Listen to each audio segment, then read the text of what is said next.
Caríssimos amigos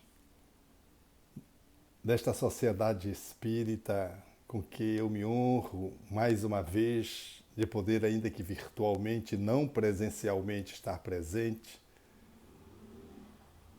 ao André Luiz, demarca uma instituição espírita fulgurante no estado do Rio de Janeiro e tem responsabilidade por honrar o espiritismo através de uma divulgação fiel a Kardec e a Jesus, ensejando, portanto, uma boa comunicação nesses dias difíceis do bem, do belo, do justo e, sobretudo, do ético, do moral. A minha alegria e o meu abraço a quantos compõem o grupo de trabalhadores e de frequentadores dessa venerável instituição do Rio de Janeiro. O que chama mais a tua atenção? A manjedoura, o monte ou a cruz? A cristandade, ao longo do tempo, muito se identificou com a cruz. Criamos uma relação com Jesus crucificado, aprisionado ao madeiro, numa construção de sofrimento, de sacrifícios, que fez do cristianismo manifestações até hoje presentes em comunidades dos penitentes, por exemplo, onde a mortificação do corpo se estabelece como meio de identificação com o Mestre.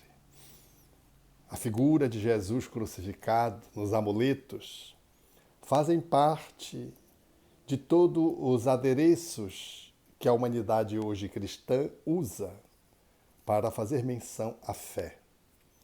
Essa possibilidade, portanto, de considerar a cruz como sendo o ponto de maior relevância em relação ao Cristo, identificou-nos com a dor, com o sofrimento e, numa certa medida, com uma cultura não cristã, porque sadomasoquista. Talvez pudéssemos rever esse olhar, porque a fala de Jesus e os seus feitos, eles se inclinam para o amor e não para a dor. É verdade que, algumas vezes, o exercício da amorosidade precisa testemunhar até o sacrifício, o devotamento e a renúncia. E, desse modo, a crucificação foi esse ponto culminante de uma vitória do amor sobre o ódio, quando Jesus, erguido da terra com os braços abertos, conclamava de que a sua ideologia ético-moral, centrado na amorosidade, deveria ser esse espaço através do qual nós deveríamos cultuar, cultivar e nos movimentar.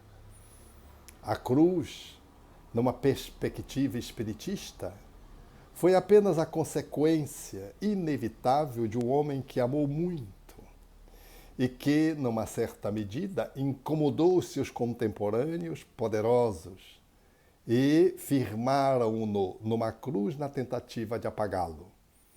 Assim, não se dando conta de que ele estaria cumprindo mais uma profecia, como narrou Davi nos seus salmos.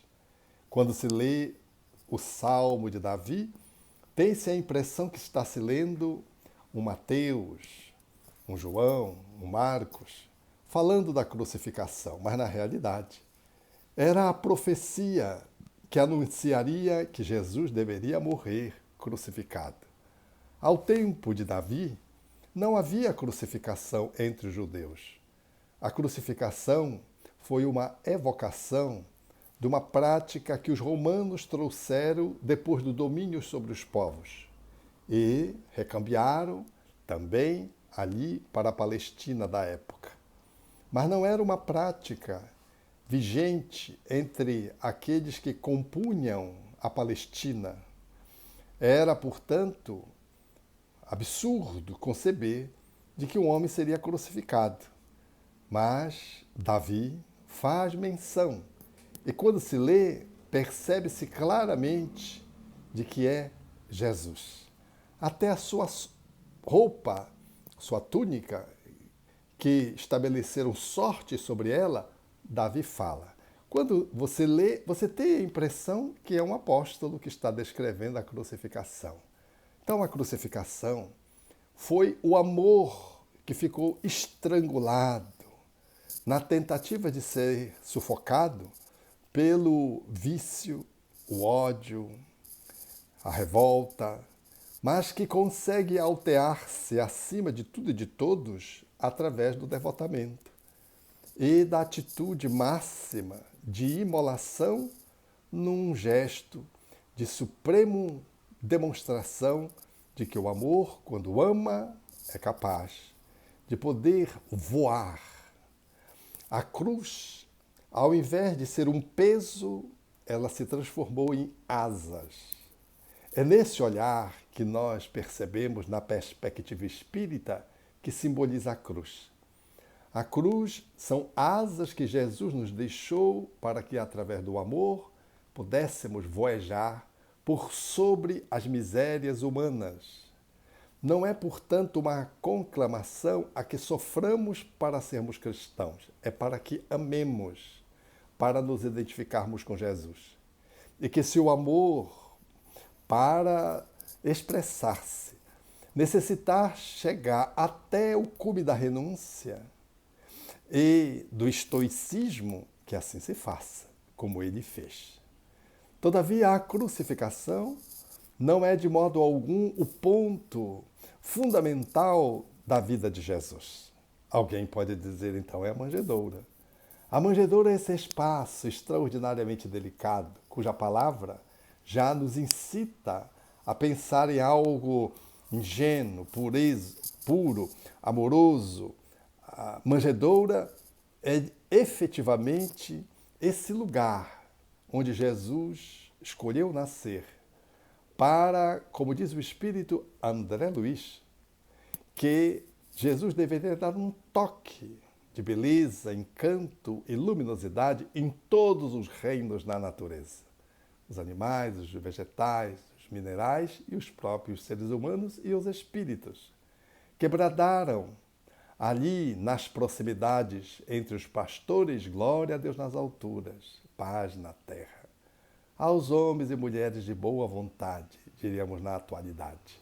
Assim, a figura da manjedoura, esse começo do rei solar que se apequena para demonstrar que um grande planejamento espiritual ele logra alcançar o seu êxito se ele se inicializa pela humildade. Diz o Espírito Emmanuel, através de Chico Xavier, que a humildade é a porta que se abre através dessa chave que abre inúmeras outras portas. Sem a humildade é impossível ser brando, ser misericordioso, ser pacífico, ser puro de coração. Bem-aventurados os humildes, haveria de dizer Jesus mais tarde. Então, a manjedoura é esse espaço de excelência, aonde Jesus, apequenado na forma de um ser humano, deveria nascer de improviso, mostrando que mesmo uma encarnação de improviso, quando se estabelece, ela está ali estabelecida, conectada, pela providência divina com objetivos fantásticos, belos, encantadores, que nós não logramos sequer avaliar a extensão. A vinda de Jesus através desse início magnífico da manjedoura fala, portanto, de que o planejamento espiritual de uma encarnação precisa ser validado. Jamais o abortamento, a exclusão. Jamais, portanto, estabeleçamos preconceitos ou reservas com aquele que nasce numa condição inferior. Porque Jesus nasceu numa condição inferior do ponto de vista social. Além de não pertencer a uma família nobre do seu tempo, do ponto de vista do prestígio, do status, ele nasceu escravo, porque os palestinos da época, os judeus, eram reféns dos romanos que os dominavam. Então Jesus começa a sua trajetória escravo, humilde, e inicia a sua grande percurso na terra através de um renascimento num espaço chamado estábulo, para poder talvez nos afirmar de que não é o lugar que é bom ou é mau, é como quem chega nesse lugar que o significa de bom ou mal. De que, portanto, não é o corpo ou o espaço onde o corpo é colocado que significa que aquela encarnação ela é nobre, mas sim a nobreza do espírito que ali renasce naquele corpo e naquela localidade. Jesus inicia-se na cidade de Belém. A palavra Belém significa casa do pão. Jesus era o pão da vida, que nos serve de alimento até hoje, saciando, portanto, a nossa fome espiritual de evolução. Ali, numa hospedaria improvisada, não tendo lugar para onde ele pudesse ser acolhido dignamente, José e Maria fazem-no Jesus nascer e o acolhem com a nobreza dos espíritos nobres. Porque todos os espíritos que circularam a vida de Jesus na sua inicialização eram entidades nobres. André Luiz chega a afirmar de que todos esses espíritos faziam como que uma plataforma para que Jesus pudesse pousar. Era Ana, profetisa, Simeão no templo, Maria, Isabel, José, Zacarias, João Batista. Essa turma toda de espíritos eram espíritos de hierarquia espiritual superior que reencarnaram para formatar esse campo onde Jesus deveria se ajustar na terra. Esse homem, portanto, tem na manjedoura o cumprimento das profecias que anunciavam que o Messias deveria reencarnar segundo aquelas circunstâncias. E naquela infância, iniciando, deveria cumprir alguns ditos proféticos de que ele seria levado para o Egito, e assim se fez. Mesmo após o nascimento, quando Herodes tenta assassiná-lo, sabendo que os magos que vieram adorá-lo, ao vê-lo, não voltaram para Herodes para dizer onde ele estava, porque Herodes disse que também queria adorá-los. Mas Herodes era paranoico, sofria, portanto, de mania de perseguição e achava que Jesus viera como rei para, de algum modo, ofender, colocar em risco o seu poder. E assim, percebendo que os magos não voltaram, determinou que se matassem todas as crianças de 2 anos para baixo de Belém e dos seus arredores, numa chacina que eu profissionalmente até hoje já tive a oportunidade de encontrar 2 pessoas oriundos dessa chacina, com reflexos negativos até hoje. Mas quem encontra Jesus nunca volta para o mesmo lugar. Os magos seguiram. Aqueles que encontramos Jesus, deixamos de ser os mesmos. Passamos a ser uma outra pessoa, renovada. Porque quando Jesus surge na nossa vida, a nossa vida fica florida. Aparece a oportunidade de podermos então fazer um outro percurso. O homem velho começa a ceder e surge um novo homem para fazer uma trajetória extraordinária de iluminação e de plenitude. A manjedoura, portanto, com todo o seu cortejo que a envolveu, fala dessa iniciação de um planejamento reencarnatório que, no mundo espiritual, mediante as profecias, ali se cumpria que era o Messias. Do mesmo jeito que na cruz, Davi assinalou a forma como o Messias deveria falecer para que ele pudesse ser identificado, e Jesus faz isso de uma forma bastante enfática ao dizer meu Pai, na cruz. Meu Pai, por que me abandonaste? Por que me desamparaste? Essa fala que muitos interpretaram erroneamente que Jesus fraquejou, de que Jesus querendo mostrar que a humanidade fraqueja. Nada de fraqueza. O espírito de escol, como de Jesus, não fraquejaria.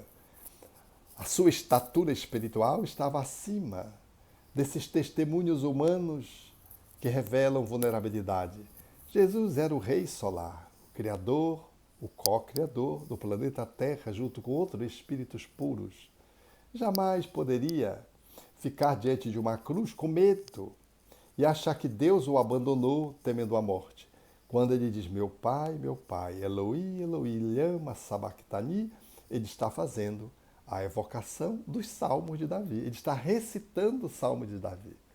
Tanto é que aqueles que ouviram dizem, esse é o Messias, porque ele estava recitando o salmo de Davi, cumprindo as profecias no início, na manjedoura, na sua infância, e depois na finalização, que era a crucificação. Esse homem notável tem entre esses dois pontos, e aí você pode estar se perguntando, será então que é a manjedoura e não a cruz? Ou é a cruz e não a manjedoura? Ou aquilo que está no meio, o monte, que foi o ponto mais culminante, mais extraordinário de Jesus? Eu não sei com qual você se identifica. Se com a cruz, se com a manjedoura, ou se então com o sermão da montanha. Jesus sobe no monte, faz uma grande conferência, belíssima. A conferência mais bela que a terra já conheceu. E ele, ao fazê-la, começa pelas bem-aventuranças. Bem-aventurados os pobres de espíritos, porque deles é o reino dos céus. Bem-aventurados os que choram, porque serão consolados. Bem-aventurados os brandos, porque eles poderão alcançar a divindade, a Deus, herdarão a terra. Bem-aventurados os que têm fome e sede de justiça, porque serão fartos. Bem-aventurados os misericordiosos. E vai, então, entoando as bem-aventuranças, que é o cabeçalho, que é o início do Sermão da Montanha. Mahatma Gandhi haveria de dizer que só essas bem-aventuranças seriam suficientes para implementar na terra a paz. De nada mais se precisaria escrever. Jesus nada escreveu, falou. E ao falar esse início, ele coroa a humanidade com um canto de caminhada. Bem-aventurado é fazer uma caminhada, é fazer um percurso na humildade, na brandura, na pacificação, na justiça, na misericórdia, no exercício da resignação, da obediência. É, portanto, fazer um percurso nas virtudes, porque as bem-aventuranças falam do amor, nos seus múltiplos matizes. O amor é uma grande avenida que vai tomando vários nomes ao longo do seu trajeto. Então, poderíamos dizer o amor humildade, o amor brandura, o amor pacificação, o amor misericórdia, o amor justiça. São facetas do amor, porque a figura de Jesus, a síntese que se pode estabelecer acerca dele é a do amor. O amor que se formatou numa forma de um homem. Quando o amor se corporificou, nós tivemos Jesus na terra.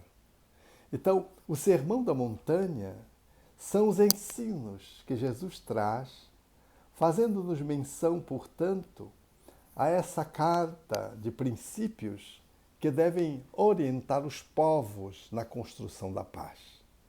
Todavia, essa carta de princípios, esse conjunto de ensinos, não eram falas estritamente teóricas, elas eram a teorização de uma prática. Porque o que fez Jesus ser diferente de todos aqueles que o antecederam e daqueles que se seguiram foi a coerência entre o falar e o agir, entre o dito e o feito. Havia uma profunda aderência entre o que Jesus dizia e o que Jesus fazia. Então, o Sermão da Montanha é um conjunto de reflexões sobre a vida vivida por Jesus. É por isso que quando ele vai concluindo o Sermão do Monte, aqueles que o assistiam disseram, ele fala com autoridade. Porque efetivamente Jesus tinha a autoridade do exemplo, que foi a sua principal forma de estabelecer o contacto pedagógico com a humanidade, e agora, no Sermão da Montanha, ele fazia análises reflexivas para que pudéssemos alargar a compreensão das suas atitudes. O que te parece, então, mais importante? A manjedoura, o monte ou a cruz? São três espaços distintos que nós relacionamos como um mecanismo de provocação para suscitar em você uma reflexão sobre a vida de Jesus. Talvez você tenha mais afinidade com um ou com o outro. Todas as vezes que levanto essa pergunta e consulto o público, peço para que ele levante o braço, é curioso que, dependendo do público, da idade e da tradição do grupo a que eu estou fazendo a pergunta, um grupo se inclina para a cruz, outro para a manjedoura e outro para o Sermão da Montanha. Mas eu quero dizer que Jesus, de modo algum, pode ser partido. De modo algum, algo pode ser tão importante mais do que os outros, porque Jesus, na sua construção existencial da sua vida, na composição do Evangelho, é um todo inteiro, integral, que, se tirarmos uma parte, falta-lhe as outras a complementação. Ou seja, não há como perceber de que a manjedoura, o monte ou a cruz, algo seja mais importante. Tudo é importante, Jesus, tudo. Toda essa construção, ela tem começo, meio e fim. Desde a anunciação ao processo do renascimento, a sua construção, da sua trajetória de vivência, até a culminância com a cruz e, em seguida, o seu ressurgimento. Porque a cruz, se tivesse matado Jesus sem que ele ressurgisse, a vida seria um engodo. Mas Jesus veio, depois da morte, para mostrar que a morte não é capaz de sufocar a vida, de que a vida ela é perene, abundante, e de que o amor não morre, vive, mata a morte. Não existe, portanto, o amor sem a Deus ou com a Deus. O amor sempre é um até logo, mas nunca a Deus. Quando eu digo amor a Deus, eu quero dizer amor a Deus, não é amor a Deus junto. Porque amor a Deus junto, a Deus construída essa palavra junta, ela é uma falácia, porque o amor jamais diz fim. É amor a, outra palavrinha, Deus. Essa é a construção vivencial de Jesus na Terra. Não dá para separar a Anunciação, a manjedoura, o Sermão da Montanha, que significa os seus ensinos, a crucificação, que é a culminância da sua vida, e o ressurgimento. O ressurgimento é o aplauso de que a vida ela é tão extraordinária, criada por Deus, que não tem fim. A finalização da existência corpórea é a vida. Porque mesmo o corpo, quando morre, se decompõe. Mas o ser espiritual sobrevive e avança na direção do mundo espiritual, experimentando a vida e vida em abundância, como ele mesmo diria. Não tema aqueles que podem te matar o corpo, mas não logram alcançar, matar a tua alma. Sobrevive após a morte o espírito imortal. E com ele, Jesus, ao ressurgir, voltou para aqueles mesmos que eram os cegos, os mudos, os paralíticos, os famintos, os discípulos, os amigos, todos que se ficaram ausentes durante o momento culminante da sua crucificação. Apenas algumas mulheres chorosas, sua mãe e João, que era o apóstolo mais jovem, foram capazes de fazer o enfrentamento da morte de Jesus à sua proximidade. Os outros, seja por medo, seja com covardia, se ausentaram. É assim que acontece sempre diante dos testemunhos. Vamos só para o testemunho.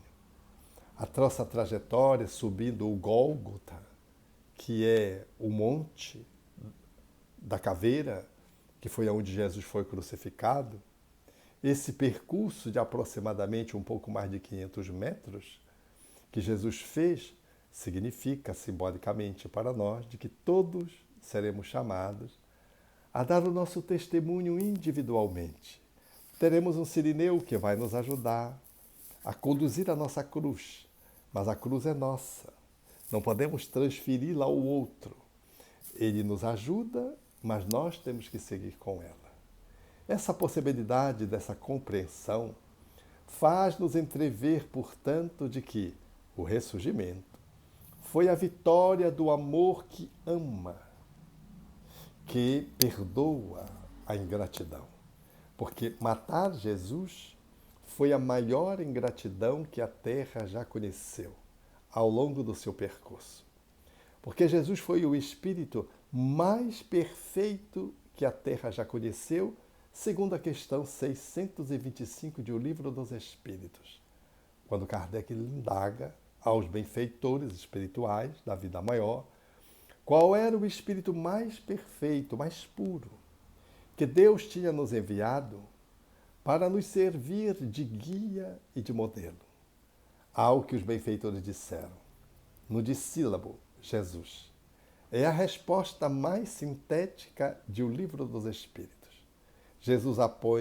Kardec apoia uma nota explicativa e diz que Jesus, ele resume tudo quanto uma humanidade pode lograr alcançar em termos de perfectibilidade e perfeição. Jesus, portanto, é esse homem-deus, como diria Paulo a Allan Kardec. É o arquétipo do homem, significando de que ele detém dentro de si tudo que nós, homens e mulheres, podemos alcançar evolutivamente enquanto estamos encarnados na Terra. É essa figura incomum, extraordinária, que vem e que, ao ressurgir, veio para os mesmos que o amaram e o negaram, que o traíram, que covardemente se ausentaram. Veio para todos. Nenhuma palavra de queixa, nenhum azedume, nenhuma ofensa à mãe de ninguém. Ele veio para amar. E amando, amou mesmo depois de ter sido assassinado. Num plebiscito infame, aonde o conluio dos sacerdotes na época convenceram a multidão que deveriam liberar um salteador comum, Barrabás, e deveriam aprisionar o mestre da pureza, Jesus. É assim que a política funciona. Até hoje, vemos aqui e acolá o jogo do poder, e nem sempre. O jogo do poder traz para ocupar os espaços de dignidade, seja numa prefeitura, seja no Estado, seja numa nação, a pessoa melhor equipada. Dependendo do conluio que se estabeleça, ali coloca-se a pessoa que está de acordo com os interesses mesquinhos, pequenos, daqueles que fazem a manobra no exercício do poder sem pureza, num poder que visa apenas a sambarcar em proveito próprio. Jesus foi vítima do poder, foi um prisioneiro político. Já era escravo ao nascer e terminou como um prisioneiro político. Como os israelitas da época não podiam matar Jesus porque não tinham autoridade para tal, pediram a Roma, permissão a Roma, para que pudessem assassiná-lo. Mataram o homem, mas não mataram o espírito. Eliminaram um corpo, que, aliás, depois se desapareceu e até hoje fica a dúvida: aonde foi que o corpo de Jesus se desfez? Ou para onde ele foi? Esse espírito notável que multiplicava pães e peixes poderia perfeitamente transformar o seu corpo em energia. Ele não estava aprisionado numa cova recém-aberta, colocada ali para receber o seu corpo morto. Jesus não estava aprisionado a nada, porque o amor que ama não se aprisiona. Deixou-se molar, é verdade, porque quando a gente ama, a gente cumpre o dever, não vence o outro por vencer. O que aqueles que conviviam com ele o desafiavam. Tu não salvaste os outros, salva-te a ti mesmo. Tu não te dissestes filho de Deus, que Deus venha te tirar daí. E ele diz: Pai, perdoa-lhes, porque eles não sabem o que fazem. Ali, naquele momento de suprema ingratidão, Jesus deixa o corpo, mas vem em espírito. Se mostra àqueles que eram seus contemporâneos e que queriam até, como o discípulo Tomé, tocar a chaga, como um cientista faz. Eu quero um fato, o cientista diz hoje. E Jesus diz: bem-aventurado Tomé foram aqueles que creram e que não precisaram tocar, que não precisaram da ciência do fato para poder constatar de que eu vivia. Mas atendeu Tomé e atendeu aos outros tantos no exercício de um amor que ama perdoando. Perdoando aqueles que abandonaram, que negaram, que traíram, perdoando e amando sempre. Dizendo mesmo que estaria até o fim dos séculos do mundo com aqueles que eram seus pares, que eram o punhado que representava a humanidade de que ele vinha tutelando há tanto tempo. A figura de Jesus, portanto, meus amigos, é essa conjuntura integral que nós não podemos tirar um pedaço. Nada é tão importante quanto o conjunto. Não dá para separar uma parte, porque ensombra as outras e uma está conectada com a outra. O teu planejamento reencarnatório é assim. Foi no mundo espiritual que você alinhavou a tua encarnação.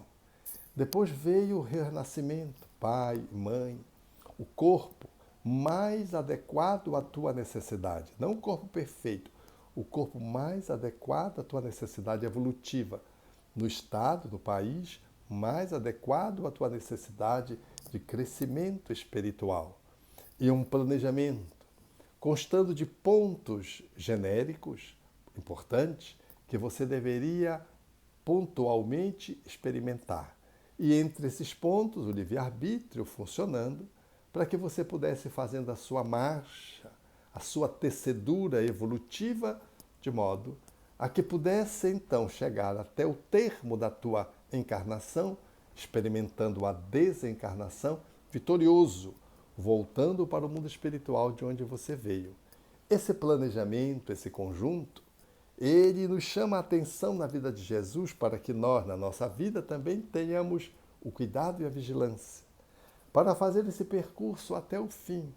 Não desistamos no meio do caminho.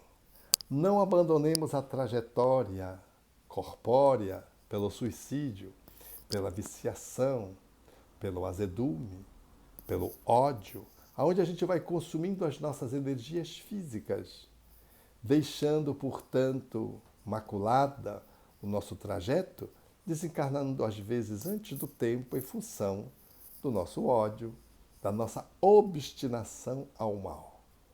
Valorizemos o nosso corpo, valorizemos a nossa existência, valorizemos o ano que se inicia, que é mais um período no calendário que nos ajuda a pensar nessa trajetória que vamos fazendo.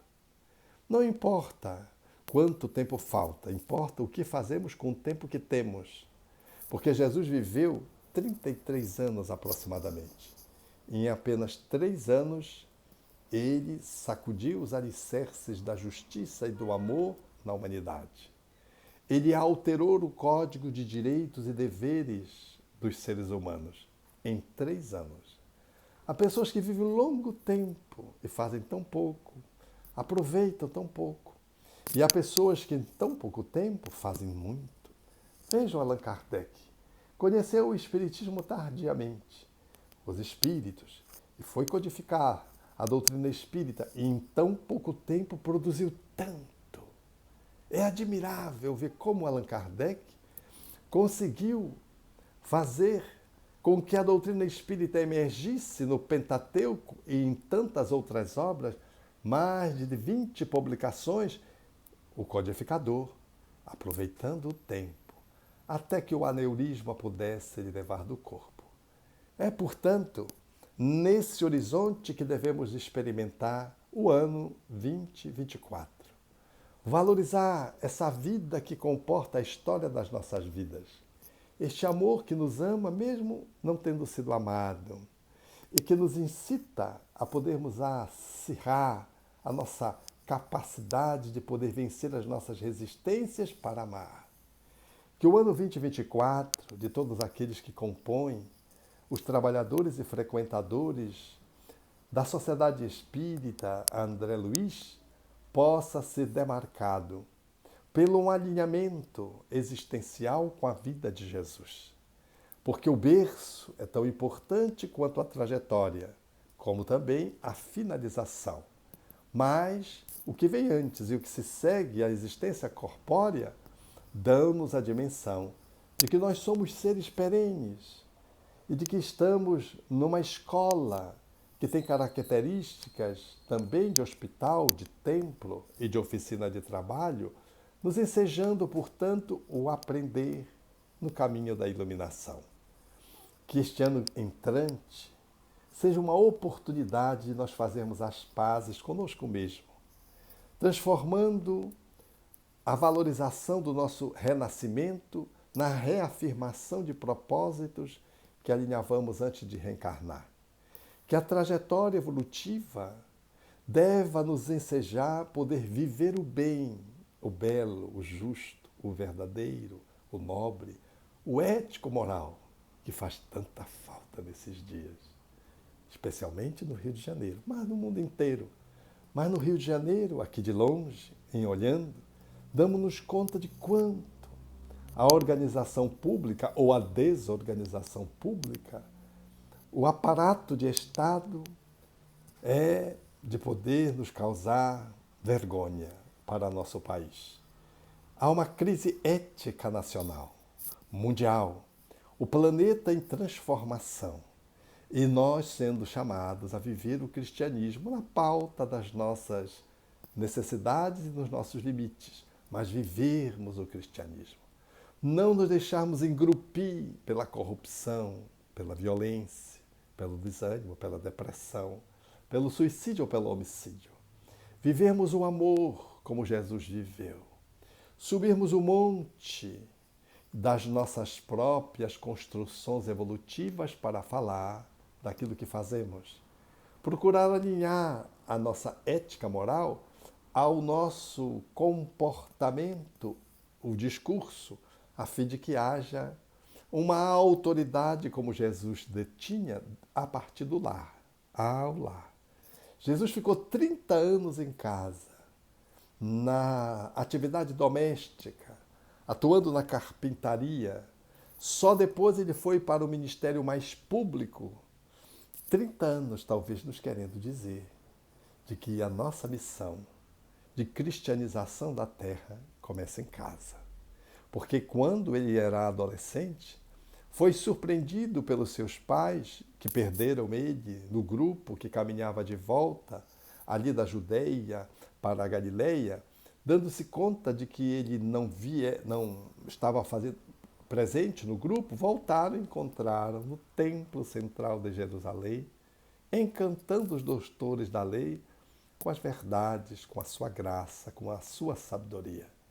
Mas ele, mesmo sendo um espírito daquele que late, e podendo naturalmente trazer a mensagem muito antes, ele preferiu ficar no lar, querendo nos dizer de que a tarefa de ser cristão começa em casa, junto ao esposo, à esposa, ao filhinho, ao pai, ao avô, àquele que domesticamente possa nos servir em casa na condição de um trabalhador doméstico. com o vizinho, tendo atitudes de sobriedade, de gentileza para com o vizinho. A missão espírita cristã começa no lar. Então, o convite para este ano é para que nós possamos viver Jesus numa possibilidade de construção cotidiana, dia após dia. Que este ano que se abre para os nossos corações seja ainda o percurso que vamos fazer. Não sabemos quando vai chegar a hora da nossa desencarnação. E se você já está experimentando essa hora com uma doença muito grave, com a velhice, não se entristeça. Qualquer período da existência é valoroso, nobre e útil. Mesmo a doença grave é a possibilidade de depuração, de demonstrar o testemunho da paciência, da obediência, da resignação, reafirmar a nossa fé no mundo espiritual. E se a velhice se aproxima ou já chegou, que sejamos aqueles espíritos joviais, para que não sejamos pessoas sisudas, azedas, revoltadas, amargas, porque a idade chegou e a gente já não tem o mesmo vício que tínhamos quando éramos moço ou adulto. Que a nossa idade mais avançada seja da sabedoria, aonde os poucos movimentos corpóreos que se fazem mais lentos sejam substituídos pelos grandes voos da meditação, do sentimento, do pensamento nobre. Enfim, qualquer que seja o estado etário que você esteja experimentando agora, faça do ano 2024 uma experiência momentosa de iluminação, seguindo Jesus como referência, como modelo, como um portal através do qual você acessa para a luz, para as construções da plenitude. Porque cada dia que passa é um dia a mais na nossa biografia que estamos escrevendo. Se você fracassou, tem uma história recente de dores, de desvio, não importa. Importa o que você vai fazer de hoje para diante. Madalena fora o espírito que caíra no campo do sexo e da obsessão. Mulher, no entanto, discriminada, portanto, prostituta, mas foi a ela que Jesus se aproximou para dizer que ele estava ressurrecto, de que ele vivia após crucificação. Diz o Espírito Emmanuel, porque Maria foi o espírito que maior revolução conseguiu fazer em si mesmo, e por isso ele se apresenta a ela. Então seja você que teve um desvio, uma queda clamorosa, que encontrou o Espiritismo somente agora, e que teve um tropeço, não importa. Agarre Kardec e Jesus e siga, para que a tua vida seja uma vida honrada a partir de hoje. Não importa o que fomos, importa o que somos agora. Não importa os erros que fizemos, importa o aprendizado que fizemos em cima dos erros, que humildemente nos favorecerá o aprendizado se ampliar para outras virtudes e para novas construções. Se caímos, temos a autoridade de dizer sobre a queda para que outros não caiam. Portanto, que o ano que se inicia seja uma possibilidade gloriosa de exercer o bem e, com Jesus, alcançarmos a palma da vitória sobre nós mesmos, não sobre o outro, e podermos fazer da nossa vida uma vida digna de ser vivida. Não tenham dúvida de que os aspectos ético-morais são os mais desafiadores do planeta, porque são eles que vão definir quem avança com o planeta para o mundo de regeneração ou quem deverá ser exilado para um planeta correspondente ao seu nível evolutivo para aprender as lições negligenciadas ou as lições negadas. Porque o Pai oferece múltiplas escolas, mundos escola para que os seus filhos aprendam a sua iluminação. Seja, portanto, caríssimos amigos, aqueles que juntos hoje possamos nos associar e poder fazer do nosso coração um espaço onde Jesus possa habitar. e transformá-lo no ícone que deverá nos ensejar sermos felizes, mais felizes a cada dia. E, nesse afã, podemos dizer, com o espírito de Maria Dolores, através da psicografia de Francisco Cândido Xavier, a mensagem da antiga de Natal. Tendo em ti a mensagem brilhante e renascente, Jesus, recordo-te a tua promessa em sentido augusto, e crede que estarei convosco eternamente, até o fim dos séculos do mundo. Por isso creio com razão, Senhor, que ninguém mais consegue ignorar-te, ao ver-te as manifestações de intenso amor, refugindo e atuando em toda parte. Vieste ao mundo sem quaisquer brasões, sem honra, nem púrpura, nem guerra, e transformas povos e nações, mostrando as leis da vida sobre a terra. Revelas entre os homens dia a dia, iluminando os cérebros que irmanas o caminho da paz e da alegria pela sublimação das leis humanas. Deste à fraternidade vasto acesso, traçando a estrada para a vida sã, e acentuaste as luzes do progresso nas vantagens de agora e de amanhã. Vieste do esplendor que reina no mais alto, guiando o mundo à evolução divina, da charrua ao trator, da vereda ao asfalto, do artesanato rude ao fulgor da oficina. Conhecemos na terra a tua força augusta. Permaneces em tudo, aqui, ali, entretanto, nutrindo indiferença injusta. Creio ainda, Jesus, não fomos a ti. Impele-nos em teu ensino eleito a esquecer para sempre o nosso orgulho frio e vão, pois queremos destrancar os recessos do peito a fim de abrir-te o próprio coração. Gratidão, um abraço terno a todos os amigos do André Luiz e a minha alegria pela oportunidade de estar com vocês virtualmente, e um abraço do Jardim das Oliveiras a todos aqueles que comungam conosco dessa trajetória.